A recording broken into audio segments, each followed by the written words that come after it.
Hi అండి, నమస్తే అండి. ఇదిగోండి బెండకాయ పచ్చి రొయ్యలు కూర అండి.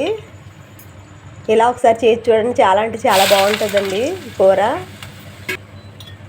చాలామందికి తెలిసే ఉంటుందండి. ముందుగా ఈ విధంగా ఏదైనా కళాయి కానీ ఇలా మట్టి దాకా కానీ తీసుకోండి, చాలా బాగుంటుందండి. మట్టి దాకలో చేస్తే ఉల్లిపాయలు, పచ్చిమిర్చి, కరివేపాకు, ఆయిల్ వేసుకొని ఫ్రై చేసుకోవాలండి.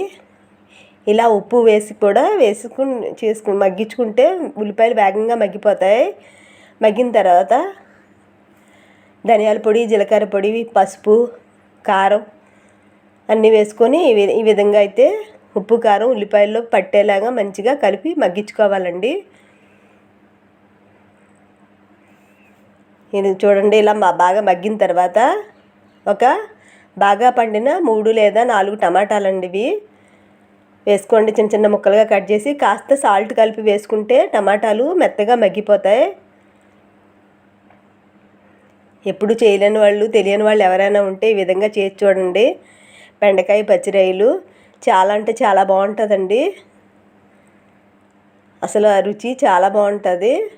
ఇలా మగ్గించుకుని తర్వాత మధ్యలో ఇలా గరిటతో బాగా ఒత్తితే గుజ్జులాగా వచ్చేస్తుందండి.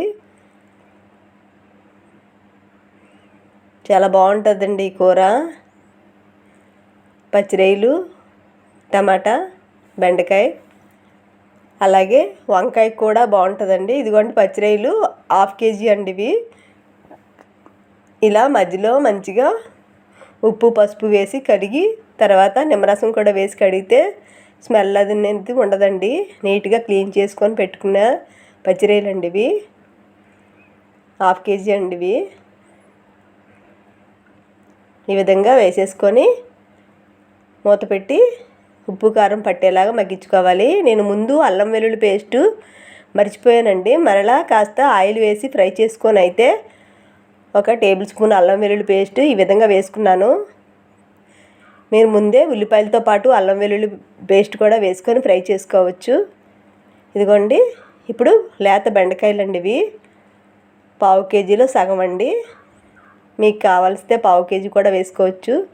చూడండి, ఇలా మగ్గిపోతున్నప్పుడు ఇదిగోండి చివరిలో గరం మసాలా వేసుకొని మంచిగా ఆయిల్ పైకి తేలేంత వరకు ఉడికించుకొని దించుకుంటే చాలా అంటే చాలా అండి, చాలా బాగుంటుంది. తెలిసిన వాళ్ళు కొంతమంది, చాలామంది తెలిసిన వాళ్ళే ఉంటారు.